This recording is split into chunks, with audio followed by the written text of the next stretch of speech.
어제 오후에 이재명 대표의 배우자 김혜경 씨의 수행비서처럼 활동을 했던 5급 공무원 배모 씨의 공직선거법 기부행위 금지 위반에 대한 재판 항소심이 있었습니다. 1심에서 경기도 법인카드를 의원들 부인 접대하는 데 써서 징역형이 나왔던 바로 그 사건인데요. 결국 배 씨가 1심과는 달리 항소심에서 자신이 밥값을 법인카드로 결제한 혐의에 대해 시킨 것이 아닌 본인 스스로 한 것을 그대로 인정을 했습니다. 배 씨는 2021년 민주당 대선 경선 과정에서 김혜경 씨가 당내 인사들을 접대하는 과정에서 7만 8천 원의 식사비를 경기도 법인카드로 결제해 1심에서 유죄를 선고받았었습니다. 검찰은 이런 정황에 대해 최근 갑자기 등장한 제보자 조명현 씨가 제시한 녹취록에도 담겨 있다고 주장을 했었습니다. 또한 검찰은 현재 100여억 건의 법인카드 유용 의혹에 대해서 김혜경 씨를 수사하고 있지만 아직 재판에는 넘기지 않은 상황입니다. 일주일 전에는 김혜경 법카 유용 의혹으로 수원지검 공공수사부가 지난달 김 씨의 법인카드 유용 의혹과 관련한 자료를 확보하기 위해 경기도청 청사에 대해 압수수색 영장을 청구했었습니다.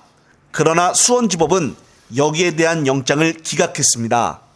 압수수색 영장을 청구하면은 웬만하면 승인을 해주는 편인데 기각을 했다는 것을 보면은 검찰의 수사가 엉터리였다는 것을 보여주는 것입니다. 어제 배 씨의 진술을 보게 되면 다른 법카 유용건에 대해서도 배 씨가 자신의 책임으로 솔직히 인정할 가능성이 있어 보입니다.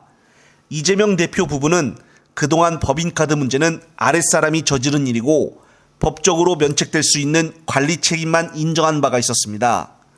이 대표는 지난해 2월 법인카드 문제는 제 아내가 법인카드를 썼다는 것도 아니고 직원들이 법인카드를 사용해 절차상 문제들이 있었다는 것인데 마치 제 아내가 법인카드를 쓴 것처럼 그렇게 하는 것은 좀 과하다고 말을 했었습니다. 그러나 당시 언론에서는 이 대표의 해명에도 불구하고 대선 선거 네거티브용으로 이 대표 부부를 깎아내리기 위해 엄청난 공격을 했었는데요. 결국 대선 당시 윤석열과의 표 차이가 0.73% 차이가 났었는데 이번 법카 사건도 이 표 차이에 많은 영향을 끼쳤을 것입니다. 역시나 대법원까지 재판을 지켜본 다음 결과에 따라 죄의 유무를 따져야 된다는 것을 다시 한번 각인시켜주고 있습니다. 특히나 오늘 대법원에서 법정 구속으로 징역 1년형을 확정지은 윤석열 장부의 최은순 씨에 대해서는 범죄의 심각성이 엄청나게 크다는 것이 확인이 됐습니다. 사람들은 오늘 나온 법원의 최종 판단을 보면서 수백억 장부증명서를 위조한 것이 고작 징역 1년이라며 분노를 참지 못했는데요. 더군다나 이 장부증명서로 사기를 친 죄에 대해서는 검찰이 기소조차 하지 않았다는 것입니다. 정말 기가 막힌 상황인데요. 오늘 언론에서는 이런 것에 대해서 제대로 다루는 곳이 없었습니다. 또한 오늘 최종 판결이 확정이 되어 대선 기간 동안 자신의 장모는 10원도 피해를 준 적이 없다고 말을 했던 윤석열의 발언이 허위였음이 확인이 됐습니다. 여기에 대해 민주당도 강하게 비난을 하고 있는데요. 결국 마지못해 대통령실이 입장을 밝혔는데 사법부 판단에 대해서는 언급하지 않겠다고 간단하게 대답을 했습니다. 국민을 속이고 거짓말을 한 것에 대해서는 아무런 사과조차 하지 않는 것입니다. 또한 오늘 대통령실은 또 충격적인 발언까지 하였습니다. 바로 순방은 곧 민생이라고 표현을 했기 때문인데요. 정말 황당할 수밖에 없습니다.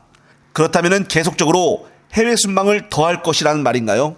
정말 민생이 뭔지도 모르고 있는 윤 정부에 대해 이제는 보수조차 기대를 하고 있는 사람들이 급격히 줄어들고 있습니다. 정말 내년 총선으로 분노를 표출해야 할 것입니다. 끝으로 또 새로운 소식이 있으면 다시 말씀드릴 것을 약속을 드리며 이번 영상은 여기서 마무리하겠습니다. 시청자 여러분, 시청해 주셔서 감사합니다.